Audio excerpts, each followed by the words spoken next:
And I just remembered to record this meeting. So when we're done, if people show up late or they weren't able to sign on, or if you have parts of this presentation that you want to share with other people, we will send out a link so that you'll be able to review this information again.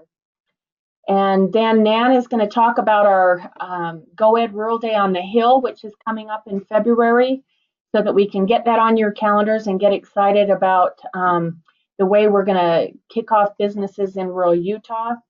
And then James is going to present on the Rural Fast Track today. We still get lots of questions, and so we thought it was time to have a quick review of who would be eligible for the Rural Fast Track. Also at the end, you'll notice we have a couple of links on the most recent agenda that we sent out. And one of them is to the Small Business Administration website, and there's a nice video that you might want to watch or share with your businesses or community. Saturday is Small Business Saturday, and in rural Utah, there is nothing more important than having people shop locally, especially at Christmas time. It's a good time to remind our local citizens to shop locally so those taxes stay locally and that we keep those businesses and services in the rural communities healthy. There's also an infographic. I know a lot of the counties in their strategic plans are talking about freelance work, and this is an interesting graphic that shows the growth of freelance work and projected actually to surpass traditional in-office brick and mortar jobs by 2027. Now, granted, it's Udemy that is sharing this information, but it's still something that we thought that you would be interested in because there is a trend moving that direction. So I'm going to jump to the Utah Rural Jobs Act. This is important for all of you, whether you're BEAR or economic development directors, to be aware of, because we will have $42 million of finance available for rural businesses. This is exceptional. We have large businesses that want to come to rural Utah, and this is one of the best tools that we've had to be able to provide them financing. I wanted to show you what it means, the eligible small business. That business needs to be located in a rural county, and not all rural counties are able to participate. So just notice these exceptions. Weber, Davis, Salt Lake, and Utah, that's our typical Wasatch Front. But Tooele, Cache, Washington, and Summit counties are excluded from this particular finance program that GoEd has now. The business has to have fewer than 150 employees, must have less than 10 million in net income the preceding taxable year. And there's also a requirement to have local employees. But these are also the industry types. And basically, they are the state clusters with the addition of agribusiness. So it's aerospace, defense, energy and natural resources, financial services, life sciences, outdoor products, software development, information technology, manufacturing, and agribusiness. We had 3 financial institutions apply by the November 1st deadline. By the end of the month, we will let them know whether or not the information that they included in their application makes them so that they qualify. And then they have 65 days to return additional information to us. So we expect by mid-February that they will start marketing their programs.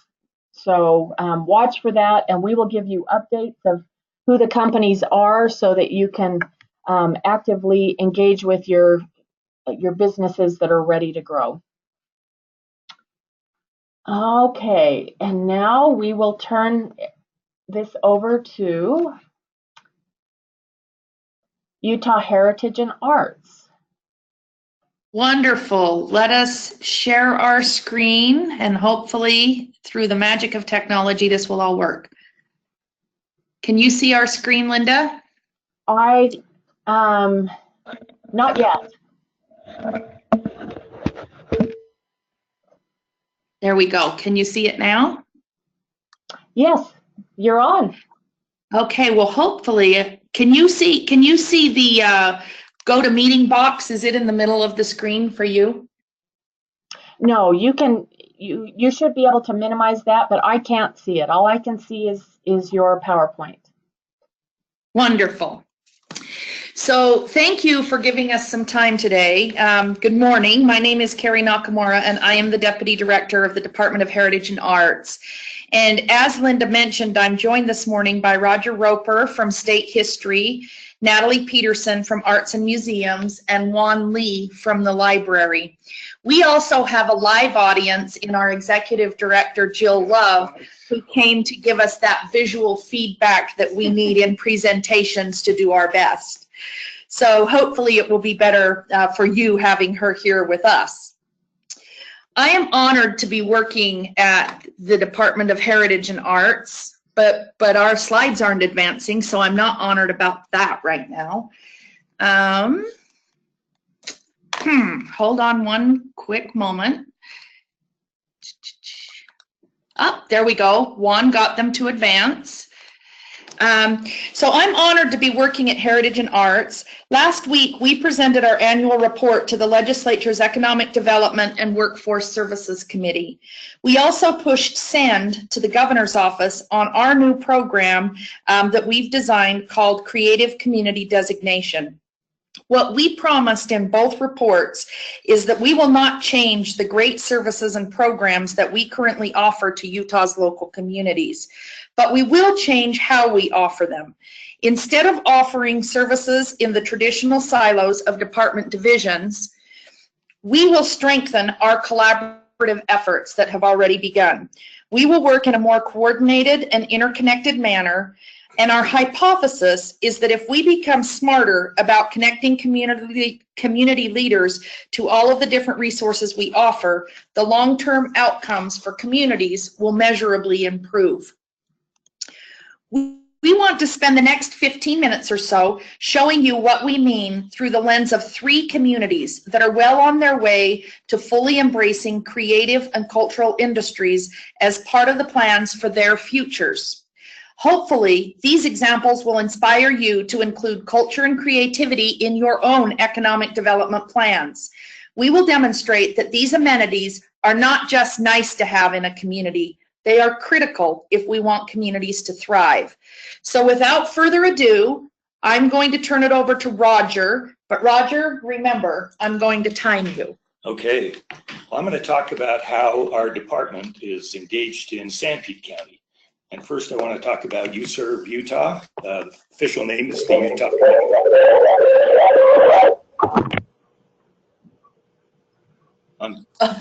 Okay, I think we got the sound worked out. The Utah Commission on Service and Volunteerism.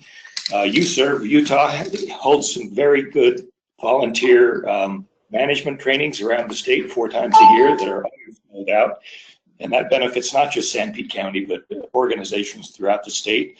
In Sanpete specifically, they have AmeriCorps members who are working in schools.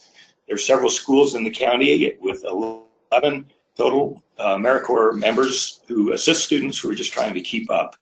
Sometimes they do one-on-one, sometimes they train older students to mentor younger students. Sometimes they even tap into external volunteers through Skype and GoToMeeting to help students read. So that's how UServe Utah is working in Sanpete County. Now let's talk about state history in Mount Pleasant. So Mount Pleasant is one of several communities in Sanpete County that is a partner community with state history through the Certified Local Government Program, or the CLG program, which is a grant program for historic preservation. Mount Pleasant created their historic district in 1980. They started getting grants from state history in the 80s to promote that historic district. But then in the 90s, they really began to focus more on putting those downtown buildings back to work, not just preserving them, but really to use them to expand businesses, and bring in new businesses, expand jobs, and so on. Then they also started to realize that some of the folks who were coming to visit their town were interested in other communities in the county. So they started a coalition with other communities in Sanpete County to better plan their efforts in that regard. One of those communities is the town of Ephraim, where a group of local volunteers and some folks from Snow College decided to step up and save the old Ephraim Co-op building here that's looking good, but it was abandoned for years. And in the 1990s, they were able to leverage some grants from state history and other sources to restore that building and create a retail space for local products and crafts on the main floor, and then a gathering space on the upper floor. The stone building to the side was also restored as an art gallery, so Division of Arts and Museums had a role there as well. Spring City, of course, is a very historic town in Sanpete County, and the whole town is a historic district. And they are also a certified local government, so they've been using CLG grants to promote historic preservation there. And the focus was on the old school building. But in Spring City, it was really a nonprofit group that stepped forward to take the lead. The Friends of Historic Spring City, they did home tours, they had art and antique sales, and leveraged that money to get grants for over $2 million to finally get the school building restored. And it opened this past spring as the City Hall and Community Center. And Gunnison also has historic buildings in its downtown. Most notably is the Casino Star Theater that had been derelict for years. A local foundation headed by two very energetic women started raising money for this, and over a decade they were able to restore the building, and that triggered other Main Street buildings to being revitalized. But what we realized too was that while the building was being restored, Arts and Museums was also engaged with that group in order to help them find programming to go in that theater, cultural events and performing events and so on. But what else was happening in Gunnison were a number of public art projects, including the Sandpitch Dragon, which is this magnificent 218-foot long mosaic created largely with school children working on it. This is installed under an underpass along a walkway through the community. And the kids realized that when a truck drove over that roadway above, it roared like a dragon. So that became the inspiration for the theme behind this particular installation. And a grant from Arts and Museums helped make that happen, as it did with the Legacy Wall. And it was installed in a plaza on Main Street in downtown Gunnison. Again, a small grant leveraged private funding and other sources to depict this, create this mural that depicts the history of the Gunnison Valley area. And finally, Arts and Museums also had a role in helping local groups sponsor the Poetry Out Loud program, which is a poetry competition program for high school students. And they did that in both Sanpete and Sevier counties, and the students from that area have enjoyed great success. So that's what's been happening in Sanpete County.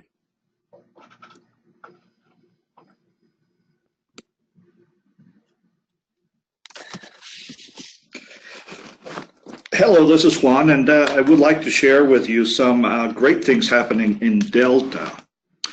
Delta became a certified local government partner with the Division of State History in 1987, and they have received a number of grants over the years for various historic preservation projects. One example of those projects is the Topaz Museum and Site. The new museum is the culmination of over 30 years of effort by Jane Beckwith and the Topaz Museum Board to preserve and promote the history of Topaz. And state history assisted them along the way. Some of the achievements included raising the money to acquire the Topaz site and the museum building and the permanent exhibit. The Division of Arts and Museums provided grant funding to assist with that permanent exhibit, which opened earlier this summer. State History also helped secure the National Historic Landmark designation by the National Park Service. And the Division of Museum, the Arts and Museums Division Museum Program Manager serve as a consultant on the long-term care of the collections, artifacts, and the storage facility. Another example is the Great Basin Museum. It's also a relatively new building that features the history of Delta, Miller County, and the broader region. Museum board members over the years have conducted historic preservation activities funded in part by the CLG grant of state history. And these activities included documenting all of the historic buildings in town and listing some of them in the National Register of Historic Places. State history has provided technical assistance on preserving historic buildings in the community, including this log cabin that sits on the park on Main Street. The Division of Arts and Museums also supports museums like the Bishop McCullough Camp, Daughters of Utah Pioneer Museum in Delta by providing grants, professional development workshops, and creating toolkits for marketing, emergency planning, collection development, preservation, etc. In Delta, we have this nondescript two-story commercial building that houses an exotic dance hall on the second floor. Van's Hall was created by the local entrepreneur Billy Van, who did most of the decorating himself from the late 1920s until his death in about 1942. State History awarded a grant this year to help conduct an engineering study of Vance Hall to identify the structural issues that would need to be addressed to make the dance hall fully functional again and meet current code.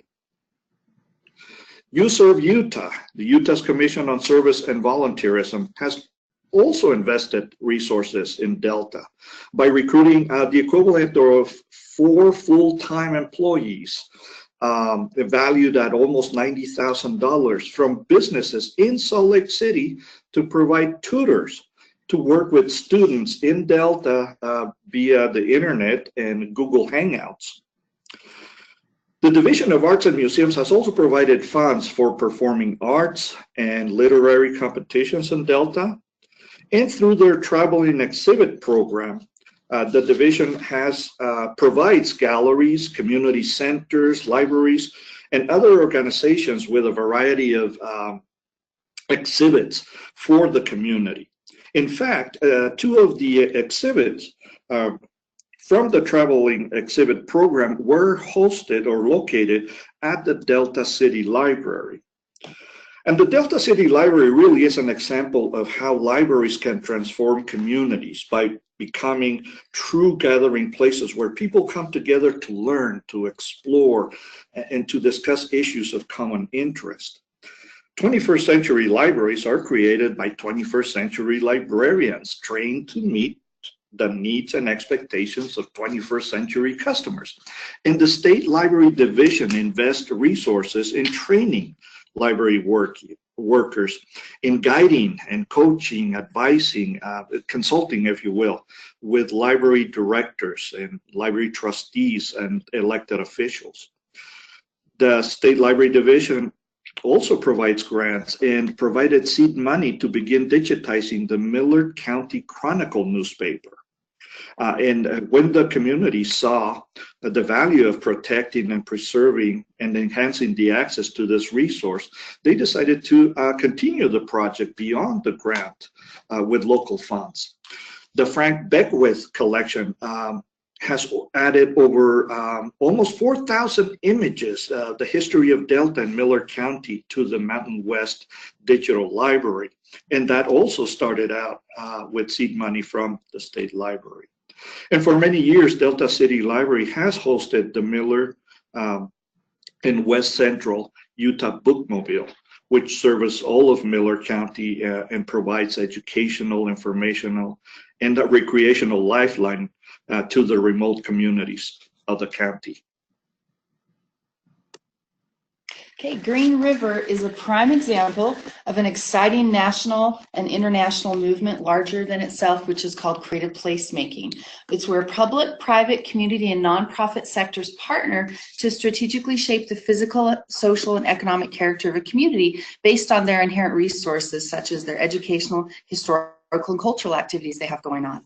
So Epicenter, the slide you see here in the show, is a perfect example of this actually happening. This is a local arts agency that was started in 2009 by 3 AmeriCorps Vista volunteers that are called Frontier Fellows. And Epicenter supports downtown revitalization and community engagement projects to bring resources to this community and to celebrate Green River's rural pride and pioneering spirit. The first project that this group started began with what's called the Fix It First program, because they realized that about 50% of the housing in Green River was in need of major repairs. So they began this program to help the community in this way. Now, the key to making these kind of partnerships work and making it really effective in creative placemaking is a few different things. One of them is partnering itself. And in this example, that includes Emery County Economic Development, Price Small Business Development Center, City of Green River, Rural Community Assistance Corporation, schools, and nonprofits, to name a few. Also, another thing that really makes this kind of model effective is there's not an outsider's agenda, but it's really based upon the needs and the inherent strengths and resources that each community has to offer, and working with the locals to figure out what those things are and leverage those, which leads also to leverage funding. So this example in Green River began through the entry point with the Division of Arts and Museums of the Change Leader program, which is a program that we offer to help people become local positive change agents within their communities. And through this funding they got through the Change Leader program to attend that and learn from it. They were also able to, with grants from the Division of Arts and Museums, get national funding from the National Endowment of the Arts, such as the Artworks in Our Town grants, which has helped them get things going in that community. And in Green River also, this is an example of an exhibition that was held up in the Rio Gallery in Salt Lake City. They've been involved in many other projects beyond the initial Fix It First program, and this is one of them. And this is a Call to Place exhibition that happened in 2016, and it celebrated the first years of the Frontier Fellows. And it was also an example of a great public-private partnership. So Green River offers many things, and one of them is many concerts they have, and Utah is #1 in the nation for attendance at live music, theater, and dance performances, and this is a great example of that. They've also have Green River Lights, Summer Summit, Frontier Fellowship, Downtown Revitalization Plan, and many other activities that this community is engaging in, and it all started based on these Frontier Fellows coming in and working with the community to strengthen the resources that were already there. This next slide here is a sculpture. This sculpture is called Golden Ratio, and it's by world-renowned Australian artist Andrew Roger. It's one of 3 in the world, and this pyramid of blocks was created according to the mathematical rule of the Golden Ratio. It was constructed in December 2010. Here we see the Presbyterian Green River Church, which is listed in the National Register. Now, Green River is also a CLG, Certified Local Government Partner, with our State History Department, having been certified in 1996. And some other projects that have happened through the History Department in this area are conducting an architectural survey of the entire town, which identified about 100 buildings that could be designated as historic. And State History is currently engaged with Epicenter to help reinvigorate the local historic preservation program and to integrate historic building restoration into the community's broader economic and enhancement and revitalization goals. Here we see a picture of the Green River Library, and our state library provides consulting services, bookmobile services, online library program, Utah Government Digital Library, and digital audiobooks and materials in Braille for the visually impaired and disabled. And in this area, there are the Emery County Library and the Green River branches. And this is really unique in this area because of the great collaborative efforts that the locals have with each other in strengthening the community and drawing upon the resources. They offer public programming for all ages. They have a good understanding of the varied interests of the community. They have book discussion groups. They have a lot of different programs there that they offer for kids and adults in many different ways. And the Community Library Enhancement Fund, the CLEF State Fund, through the Emery County Library System from 2005 to 2016, has contributed almost $81,000 to the area. And then the Library Services and Technology Act, LSTA Federal, has contributed nearly $65,000 from FY13 through 16. So Green River is really a prime example of creative placemaking. It's a model that can be applied to other Utah communities, and how by moving out of independent silos and forging partnerships can be strengthened the cultural, historic, and economic vitality of communities by building on the distinctive features and capabilities of each unique community. Juan, Natalie, and Roger have shared the success stories of 3 communities well on their way to creative community designation. But before we turn our attention from local government examples, I want to share one more quick example with you. Within the past few weeks, different agencies in the Department of Heritage and Arts received calls from a dedicated new leader in Stockton, Utah. Naomi Perry is a newcomer to Stockton, and she saw that school-aged children did not have a place to go for after-school activities. So she approached several residents and city officials with various ideas to create a place to open for public and community activities after school. The idea solidified into creating a library space that could also function as a community activity center. City officials have agreed to use the lower level of the old Stockton schoolhouse, which currently houses City Hall, for the purpose of creating this center. Ms. Perry reached out to state library staff seeking guidance on how to organize the library. Our library consultant, Juan Lee, who you just heard from, has been guiding the volunteers and has offered professional advice and technical assistance. Ms. Perry also reached out to state history staff Roger Roper, and Roger and Juan have now started working together, offering professional advice about the building and its future uses. Ms. Perry organized volunteers to clean and paint the inside of rooms of the building and recruited individuals to help with shelving for library materials, and she's also solicited donations for books. So this is an example of how one person in a community can come into the community with ideas and start to be the connector. But what really happened well and what we really enjoyed at the Department of Heritage and Arts was that immediately Juan and Roger got on the phone with each other once they started receiving the phone calls, so that rather than working down parallel tracks, they can start to work on a more integrated track to actually bring change and impact to Stockton much more quickly than it could have if we had just been working and not known that different agencies within our own department were providing services there. So as we move forward with our Creative Communities project, we've asked ourselves, is there a secret sauce for community success? We believe there is, and that's what we're beginning to explore at the Department of Heritage and Arts. In the examples that we've given today, we've been identifying where our services overlap, and we're looking for those overlaps even within certain geographic areas. And we want to see if we can increase the awareness of each other's activities. Finally, we want to approach our granting and services in a more comprehensive, collaborative manner to maximize the use of state funding. We will deliberately concentrate DHA investments in communities and regions that also choose to invest their own resources in cultural, art, and heritage programs. The mission of our project is to cultivate vibrant, inclusive communities throughout Utah where residents thrive and have pride in their hometowns. But as we work with you on this, we are mindful that we need to help you retain your unique vibrancy within your community and help you develop your own community into a place where people are proud to live. As we go about our research, we've looked to some academic research and some data, and there are a couple of things that have jumped out at us.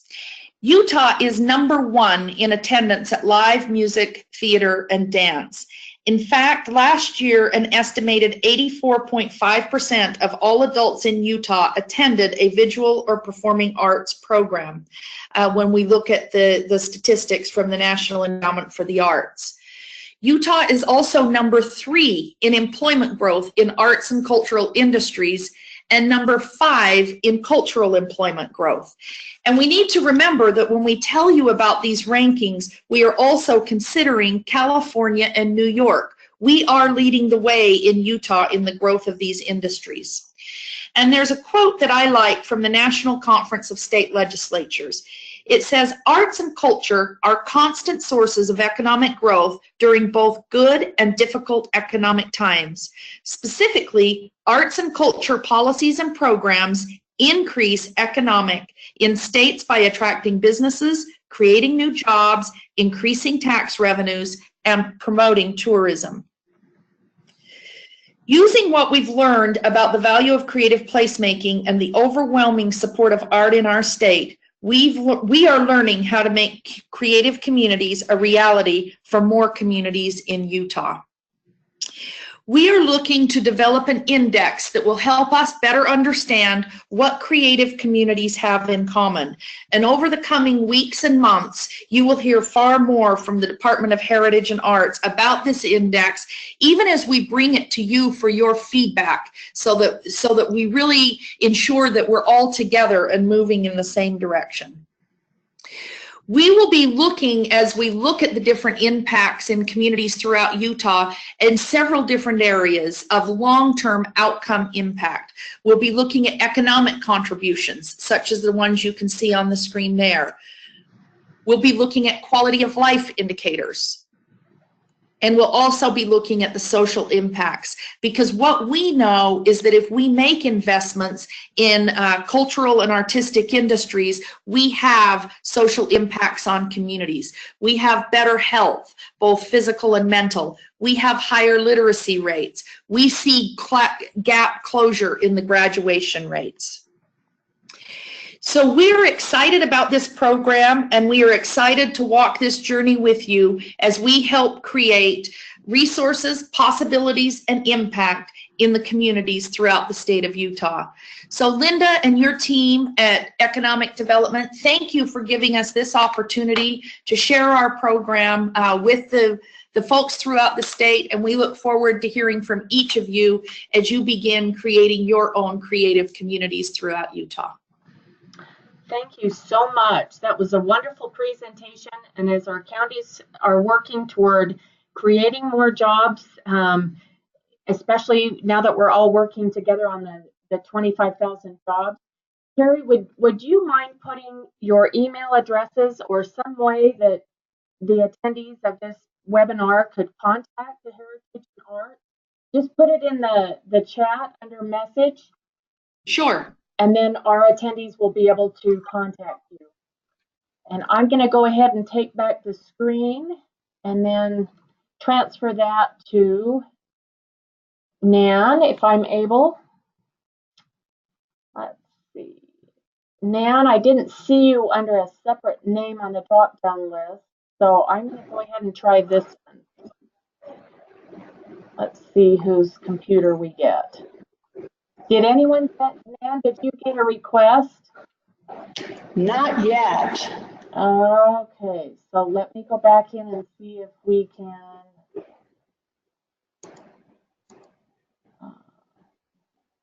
Oh, here we go, Nan.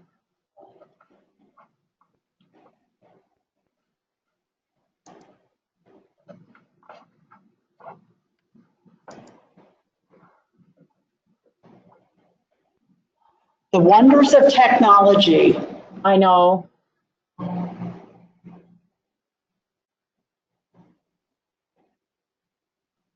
Okay, I can see your screen, Nan. Wonderful. Good morning, everyone. The wonders of technology are actually permitting me to talk to you from bustling downtown Bicknell, Utah, where our GoEd rural office is located. Part of what we're excited about looking forward to 2018 is we're rolling out some new information and new aspects of GoEd's 2018 Rural Day on the Hill. So can everyone see my screen? Okay. Can anyone hear me?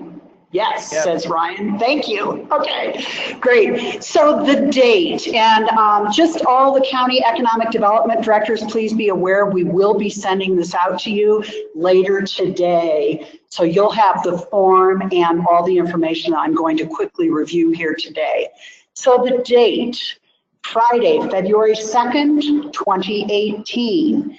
In the past, many of you have participated. We're going to follow a very similar agenda, and that is a meeting in the state auditorium. This will include information, updates from rural legislators. You'll have an update from GoEd Rural Development and others as we shape that agenda. That rough time frame will be from 8 a.m. until 11:15 a.m. Again, the meeting in the State Auditorium. We then move over into lunch in the Rotunda, and the new aspect for this year will be highlighting and providing the counties the opportunity to select their rural business of the year. We want to enhance and grow visibility for rural businesses by offering the counties the opportunity to select, according to their own criteria, their rural business of the year. So all 25 rural counties will have the opportunity to select that business, and then GoEd will provide an exhibit space to include a table, 2 chairs. We actually are going to provide a pull-up banner and a tablecloth. We're trying to make this easy for all the counties and the selected businesses to participate. Each selected business will receive a certificate from GoEd. The award's going to be called the County Rural Business of the Year. We are on the official legislative calendar, so all legislators will automatically have this on their individual calendars, and they will all be invited to come down and join us on February 2nd for lunch. So back to a couple of logistical details here. We will be setting up in the Rotunda, so our exhibits will surround the perimeter. Some of you are familiar with the way many organizations organize their exhibits in the Rotunda. No additional display items will be necessary. So counties, we're trying to make this very, very easy for you to participate. Again, each county will select their business according to their own criteria.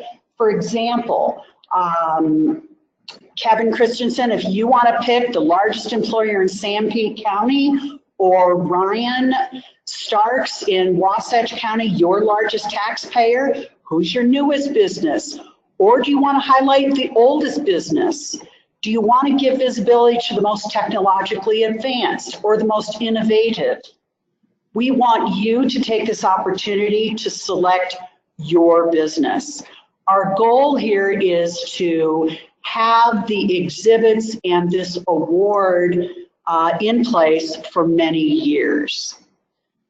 So counties will need to register for the exhibit spaces by January 5th, and also to notify us of their business selected for your county rural business of the year. That selected business could assist you at the exhibit area or just network at the event. Again, counties and businesses only need to come with business cards and brochures if applicable. If the business actually has a very, very small example of, if they manufacture something and that can fit on a tabletop, that's perfectly fine as well. Unfortunately, space is extremely limited, so we will be very tight in trying to accommodate 25 of the rural counties. So we're not permitting any additional exhibits or displays or anything that requires electricity. So the fees, again, we're trying to simplify this year. Everyone will need to register for lunch and the meetings, and the fees to help us cover all of the costs will be $35 per person. We'll be using Eventbrite, the link is there, to conduct our registration process. So the form is next. This is pretty straightforward. We're asking the counties to complete this form and let us know who the selected business is. GoEd will provide complimentary lunches, 2 of them, for the select county rural business of the year. However, all of the county folks and anyone else will need to register and pay for their lunch. So you see some of the questions on there, the information that we'll need. Complete the form scan and then email to me, nanderson@utah.gov. We're excited about this new award and new opportunity. We fully anticipate that the Lieutenant Governor and the Governor will be involved and assist us to bring some attention to these great businesses throughout Utah. Jeremy, I think you might be on here. Jeremy from our GoEd staff is our PR director. And do you have anything to add about potential media coverage? Yes, Nan, thank you. I am here. I think the only thing that I would add is that we will be working with the local press to make sure that they come out and cover this event, and they'll be wanting to talk to different participants at this event, and we'll make sure that we notify and let people know who's going to be there in advance. Great, thank you. So with that, County Economic Development Directors, please just be aware, again, this will be sent out to you today, the actual form. Next week, we will be sending out an email blast to all of our contacts, both rural, urban, and state government, federal government contacts. Everybody will be invited to register for our GoEd's 2018 Rural Day on the Hill, Friday, February 2. With that, I will turn it back over to Linda. Thank you, Nan. You're welcome. Okay, and I will turn this now to James, who is, let's see, I think this is you right here. Let me try it, James. Okay, let's see what happens. There we go. All right. Well, we're going to talk about the Rural Fast Track today. We know that when we get involved in this subject, we get an awful lot of questions. We would like to address one particular question as we go through this, a recurring question that arises and creates some challenges when we are processing applications. But right up front here, what I will ask of you, those who are listening and those who are interested, if you have questions as we go through these things, please send them to me in an email, because I know that we won't have time to address each question here as we run through these slides. At the beginning here, essentially what we're going to do is talk about who, what, when, where, and how of Rural Fast Track on a very, I don't know, we wouldn't call it rudimentary, but the very basics. And then we'll get into the one question. So who qualifies to receive a Rural Fast Track? A business must be located in a county of 3rd, 4th, 5th, or 6th class. They need to be in business for at least 2 years and to be profitable for 2 years. And they must have at least 2 full-time employees as a baseline. Essentially, the Rural Fast Track was created to incentivize job growth. And so tied to this grant, directly tied to it, is the requirement to hire at least one person, one new person, and retain that one person. Now, if you can receive additional grant funds if you hire them at 110% of the county average wage, a little bit more at 115%, a little bit more at 125%. Currently, as of the last legislative session, there are some exceptions to the 110% rule for selected counties, not all counties, but selected counties who are most affected by high unemployment, generally due to downturns in their economy that was tied to oil and gas extraction or mining. And most of those counties who have already applied for that exception. In the meantime, everybody else is subject to the 110% rule in hiring. And what can we use the rural fast track for? Let me make sure that we are clear that it is a matching grant up to $50,000 for such uses as you see here on the screen: construction of a new building or an add-on of an existing building. Most often, folks that are running their businesses in rural counties are looking to upgrade their equipment, to buy new equipment, to more technology that will help them advance their business or find new marketplaces. Value-added agriculture, service businesses can be part of the Rural Fast Track program, although we only allow them to go after one Rural Fast Track, and they must be located in the 4th, 5th, and 6th classes only.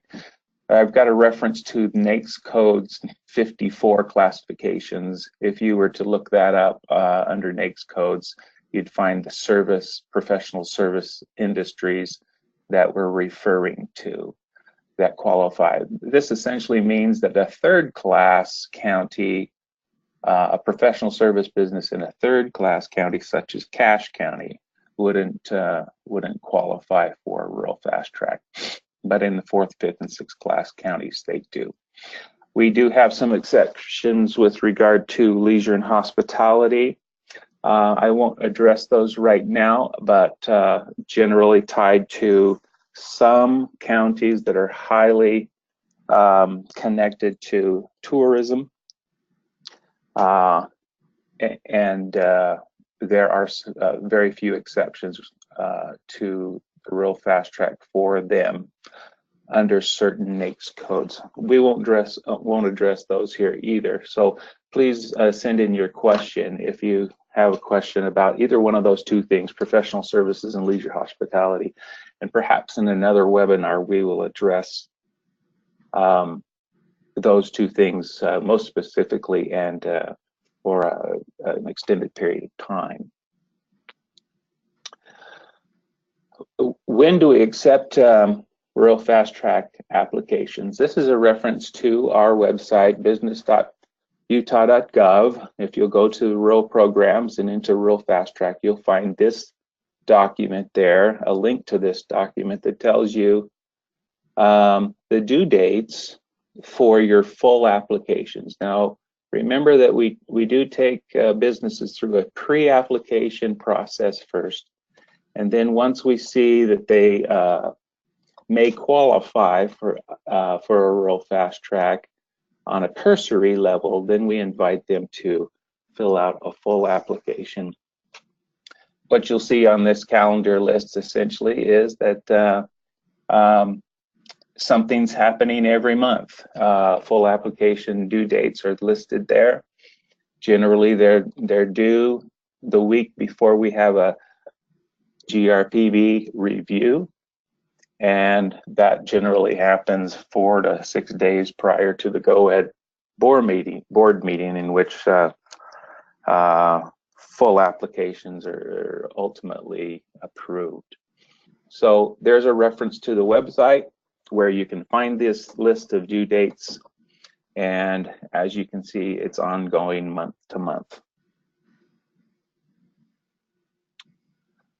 A couple of other things that help us understand where a rural fast track needs to occur. Again, we're referring back to the 3rd, 4th, and 5th class counties. We expect that that business is located and conducting its business in those counties. And there are some exceptions with regard to the 3rd class county. Here, if the population of a community within a 3rd class county is greater than 20,000 people, then a business in that area does not qualify for a rural fast track. If the median household income in any community in a 3rd class county exceeds $70,000 per year on average, then that community, again, doesn't qualify, or its businesses do not qualify to apply for a rural fast track. I know that will bring up some other questions, but you will find it interesting that we have some very small communities that have high in rural counties that have higher than $70,000 median household income, which disqualifies any business that wants to pursue this. So right now I'd like to address the one big question that we get all the time, and the one that is creates the greatest challenge for us here in the office, but also the greatest challenge for businesses in their attempt to qualify for a rural fast track. Perhaps this is a good picture that describes the challenge, the problem. Generally always comes down to profitability. We expect that a business shows 2 consecutive years of profitability. And along this right-hand side, I asked the question, did you make $1 each year for 2 consecutive years? That's the requirement. It has to be $1 or greater. So that's not a huge profit margin, obviously, on your business, but we see quite regularly businesses that show a profit on their tax returns and some that don't, but they think that they're profitable anyway. So I'm going to pull up 2 examples here so that you can see what we're looking for when we review a full application and they have to send in their required tax returns to prove profitability. I'm going to see if I can zoom into this so that we can concentrate on these numbers a little bit. And I hope that you can see these things. When we get a tax return in, we're looking for this section right here. We see in this sample a business that has $750,000 in gross sales. Their cost of goods sold is $340,000. That means they have a total income of $410,000. After this next section of deductions, we'll see that we reduce that liability of taxable income of $410,000 by these deductions down to essentially this line that says ordinary business income. In this case, after deductions off of this $410,000, we see that this company is profitable. And this is the line that we're going to be scrutinizing when we look at the profitability of a company. This one, in this case, had they submitted this tax return, we see that they have a profit, an ordinary business income of $85,400. That's profitable. That qualifies. And returning back to the requirement that this has to happen in 2 consecutive years. Let me show you an example, perhaps a sample of one that does not qualify and will bring up questions in qualifying a rural fast track applicant. Here's same situation. We've got gross sales of $450,000, cost of goods sold $270,000, a total income of $180,000. After deductions again in all of these categories, we see a draw of $42,000 by the officers, salaries are paid, depreciation is declared, licenses, fees, rents, so on and so forth. When we get down to the bottom of the ordinary income, we see a negative $34,100. This represents a loss. This would not qualify a business for a rural fast track grant. Now, there's one exception to this in the rules that allows for a company who is showing a loss here to send us a receipt of a new purchase of a capital investment or improvement that essentially took them down to this negative number. That's generally found in these other deductions on attachments. Say, for example, had they shown us a receipt, if they can show us a receipt for this $45,000, perhaps it was a $45,000 new piece of equipment, they can show us a receipt, then we can consider that they would have been profitable had they not made that investment in their company, and we will consider them going forward. But I wanted to show these things so that you could see how we scrutinize profitability in applications. Again, if you will have questions, please email me to them. I'm sure that this will bring up a lot of conversation. I just, in the end here, I want to refer you to the state statute and the rules. When you do have a question, you feel like you need to understand it, the rural fast track more completely, I would first refer you to these two things, to the code and its creation of the Rural Fast Track program, the rules that are established for the program, and then if you have additional questions, please email me or Nan. And become an expert, please, in your Rural Fast Track so that when a business comes to you, they can ask you these questions and you'll be able to address them as well. So, Linda, that's what I have. Thank you. Excellent. Thank you, James, and thank you, Nan, and thanks to Heritage and Arts, and especially thanks to all of you for attending our webinar today. We are recording the webinar and we will send it, a link to it, a YouTube link to each of you, and please feel free to share these webinars with your businesses if they would like to learn more about the Rural Fast Track or the upcoming Rural Day on the Hill and also the Heritage Arts opportunity. Have a great day, and we will see you all February 2nd at the Hill, if not sooner. Thanks. Thank you.